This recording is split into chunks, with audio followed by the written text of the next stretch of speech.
자, 키치에 왔습니다. 그 스탈린 얘기로 이제 시작을 하는데요. 그 육부의 대장정이 스탈린 아들 얘기로 이제 시작을 했는데, 아들이 여사여사하게 죽었다라고 하면서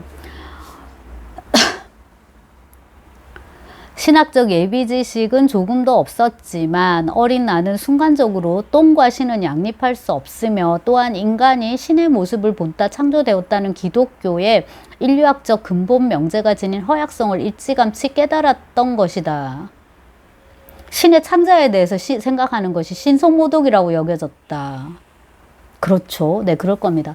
똥은 악의 문제보다 더욱 골치 아픈 신앙 문제다. 신은 인간에게 자유를 주었으며 따라서 인류 범죄에 대해 책임이 없다는 점을 수긍할 수 있다. 자유를 줬으니까 니들이 뭐 악한 짓을 하든 말든 난 몰라.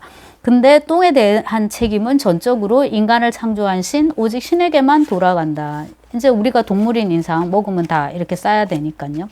이 맥락에서 키치라는 건 뭐냐면, 말하자면 이제 똥이 안 보이게 하는 이제 그런 건 거죠. 그래서 키치가 되게 힘든 개념 중에 하나인데, 제가 이번에 이제 읽을 때는 이 키치가 그 유발 하라리의 책에 나오는 픽션 개념하고 좀 비슷하지 않나라는 생각이 들었고요. 그 다음에 쿤데라의 다른 소설 불멸에서 이마골로기라는 표현 쓰잖아요. 이미지하고 이데올로기하고 합쳐가지고 약간 이제 그런 개념이 아닌가 싶어요. 이 키치라는 건 명백하게 이제 부정적인 개념이지만은 사실 우린 또 키치 없이 살 수 없고, 그 다음에 이제 이 키치라는 것은 어떤 정치적인 맥락, 특히 이제 전체주의하고 많이 연결이 돼 있고, 이거를 이제 사비나를 통해서 아주 잘 이제 표현을 한다고 할 수 있을 겁니다. 그렇고요. 여기 키치에 대해서 나의 적은 공산주의가 아니라 키치예요. 이거 누가 하는 말이냐면요, 사비나가 하는 말이거든요. 그녀는 일생 동안 자신의 적은 키치라고 단언했더랬다. 그러나 그녀조차도 자신의 존재 깊숙한 곳에 키치를 품고 살았던 건 아닐까. 그녀의 키치, 그것은 사랑하는 어머니와 자비로운 아버지가 군림하는 평화롭고 부드럽고 조화로운 가정의 모습이다. 이 이미지는 그녀의 부모가 죽은 후에 가슴속에서 배태되었다. 그녀의 삶이 이 아름다운 꿈과는 아주 달랐기 때문에 이것이 지닌 매력에 더욱 민감할 수밖에 없었다. 텔레비전의 멜로드라마 속에서 배은망덕한 딸이 버림받은 아버지를 품에 껴안는 모습이나, 행복한 가족이 살고 있는 집의 창문이 황혼 속에서 반짝이는 것을 보면 그녀는 두 눈이 축축해지는 것을 느꼈다. 이것도 일종의 키치인 거죠. 이런 단란한 어떤 가정의 모습, 그것도 하나의 키치인 거고, 이런 이제 꾸며낸 것을 보고서 픽션인 거잖아요. 이 픽션을 보고서 눈물을 흘려요. 근데 그 하라리 책에서도 말하지만 진실이라는 건 의외로 되게 딱딱하고 뻑뻑하고 재미가 없어요. 눈물이 흐를 수가 없죠. 웃기지도 않고. 근데 이제 잘 짜여진 픽션이라는 건 우리를 울게 하기도 하고 웃기게 하기도 하고, 그 다음 굉장히 경제적이죠. 빠른 시간 내에 그 모든 효과를 다 보거든요. 폭삭수가 쓰다 이런 드라마, 잘 만든 드라마들 아주 대표적이죠. 그죠? 이제 그런 건데요. 그래서 우리가 키치 없이는 이제 살 수 없다는 거, 이게 또 한편으로는 아이러니인 거고요. 그 다음에 이제 미국을 가가지고 늙은 남자를 이제 알게 됐는데, 잠시 이제 그런 키치의 간이역에 이제 자기가 이제 이렇게 머물게 되는 거죠. 이 매력적인 노인네들의 집에서 체류하는 것은 잠정적으로 간이역에 머무르는 것에 불과했다. 늙은 신사는 중태이고 그의 부인은 홀몸이 되면 캐나다에 사는 아들 집에 갈 것이다. 사비나는 다시금 배신의 길로 들어설 것이며, 이 땅은 그녀 가슴 깊은 데에서 행복한 가족이 살고 있는 환한 두 창문에 대해 이야기하는 우스꽝스럽고 감상적인 노래가 존재에 참을 수 없는 가벼움 속에서 울려 퍼질 것이다. 그러니까 이 일종의 키치예요. 이 단란한 가정, 행복한 가정, 이런 거. 근데 이게 현실에서 아주 진실된 모습으로 사실 존재하는 거는 아니거든요. 그래서 이제 또다시 배반의 길로 이제 들어설 것이고, 그녀는 이 노래에 감동하지만 자신의 감동을 진지하게 받아들이지 않는다. 이것도 픽션이거든요. 거짓말이란 말이에요. 그녀는 이 노래가 아름다운 거짓말에 불과하다는 것을 너무도 잘 안다. 키치는 거짓말로 인식되는 순간 비키치의 맥락에 자리 잡는다. 권위를 상실한 키치는 모든 인간의 약점처럼 감동적인 것이 된다. 왜냐하면 우리 중 그 누구도 초인이 아니며 키치로부터 완전하게 벗어날 수 없기 때문이다. 우리가 아무리 경멸 경멸해도 키치는 인간 조건의 한 부분이다라고. 이 키치 자리에 제가 아까 이제 픽션이다라고 말씀을 드렸는데요.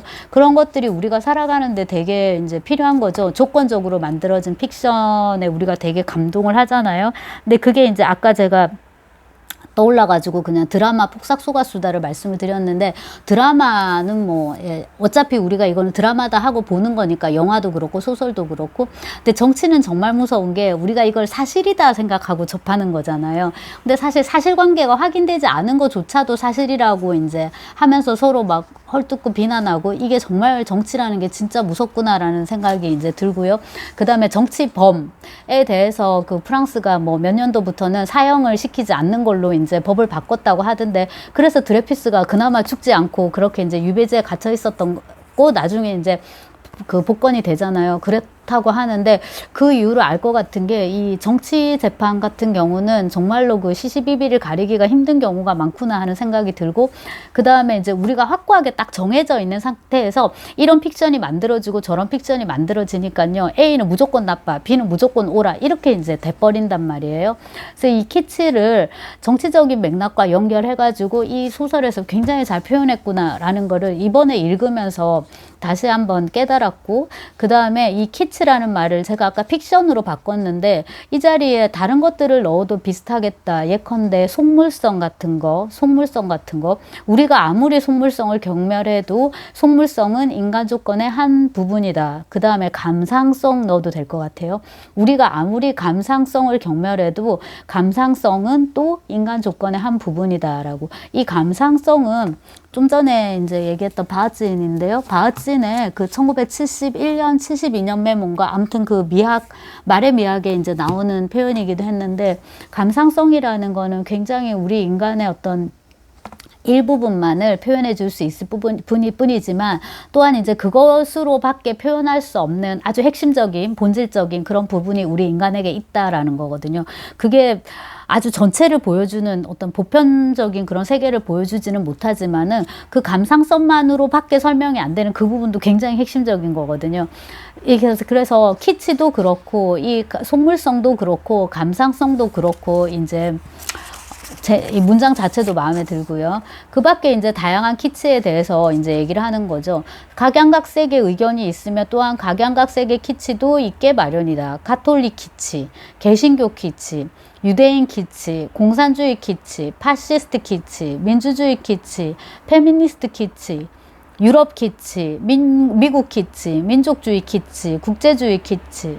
프랑스 혁명 이후 유럽의 반쪽에는 좌익이라는 딱지가 붙었고, 나머지 반쪽엔 또 우익이라는 명칭이 붙었다. 이러고 이제 좌우 이렇게 하면서 프란츠를 내세워 가지고, 이제 프란츠가 키치의 인간인 건 아니지만은 이야기가 이제 키치로 가가지고요, 이 대장정, 이것도 하나의 키치인 거죠. 프란스가 이 대장정의 키치에 매혹이 되는 거예요. 그래가지고 이제 태국을 거쳐서 캄보디아까지 대장정을 갔다가, 거기서 이제 되게 얼척없이 약간의 양아치, 깡패 이런 사람들한테 맞아 죽는 건가요? 총을 맞았나 뭐지? 아무튼 맞아 죽게 되는데, 그리고 이제 장례식 장면 이렇게 이제 하고서 그 부분은 끝이 나고, 7부는 이제 아마 이 소설에서 가장 감동적인 부분 아닐까 싶은데, 카레닌이 죽는, 카레닌의 미소, 그 다음에 이제 그들과 같이 살았던 프란츠하고 뭡니까?